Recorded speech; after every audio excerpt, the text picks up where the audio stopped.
Last week, Northwestern had this concert with Lil Uzi Vert. He uses the N-word profusely, like a ton, and there was an email sent out to students who went to this concert saying, you don't have a right to use this word, which I 100% agree with. Like, as a white person, I don't have any right. I haven't, until reparations are paid, until there's some sort of giving back, there's no right. But what do you say to, I don't know what to do when I hear my friends using this word in a song.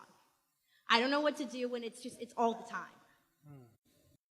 Words don't have meaning without context, okay? My wife refers to me as honey. That's accepted and okay between us. If we were walking down the street together and a strange woman referred to me as honey, that wouldn't be acceptable.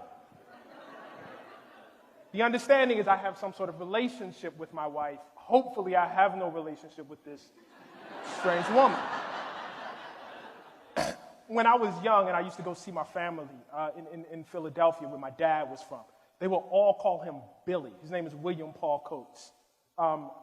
No one in Baltimore called him Billy, and had I referred to my father as Billy, that probably would have been a problem. That's because the relationship between myself and my dad is not the same as the relationship between my dad and his mother and his sisters who he grew up with, right? We understand that.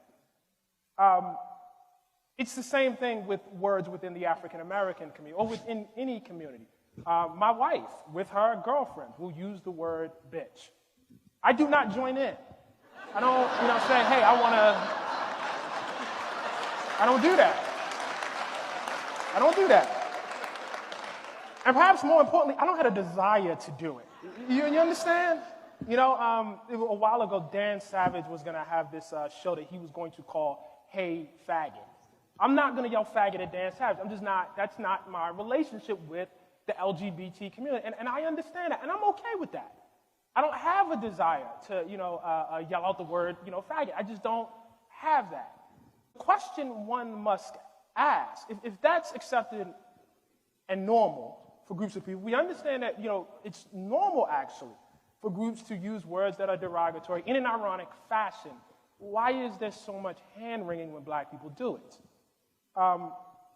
Black people are basically, however you feel about it, they're not outside of the normal rules and laws for humanity. I had a good friend who used to have this cabin in upstate New York, which he referred to as the white trash cabin. He was white. I would never refer to that cabin. I would never tell him I'm coming to your white trash cabin. I just wouldn't do that. You know what I mean? I think you understand why I wouldn't do it.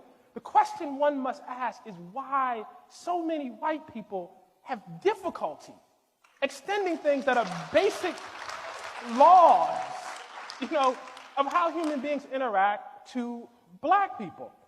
And I think I know why. When you're white in this country, you're taught that everything belongs to you. You think you have a right to everything. You have a right to go where you, you're conditioned this way. It's not, because your hair is a texture or your skin is light. It's the fact that the laws and the culture tell you this. You have a right to go where you want to go, do what you want to do, be however, and people just got to accommodate themselves to you. So here comes this word that, you feel like you invented. And now somebody will tell you how to use the word that you invented.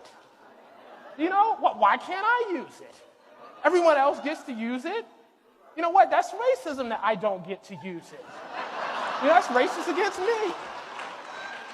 I have to inconvenience myself and hear this song and I can't sing along? How come I can't sing along? You know what I mean? And I think, for white people, I think the experience of being a hip-hop fan and not being able to use the word nigga is actually very, very insightful. It will give you just a little peek into the world of what it means to be black.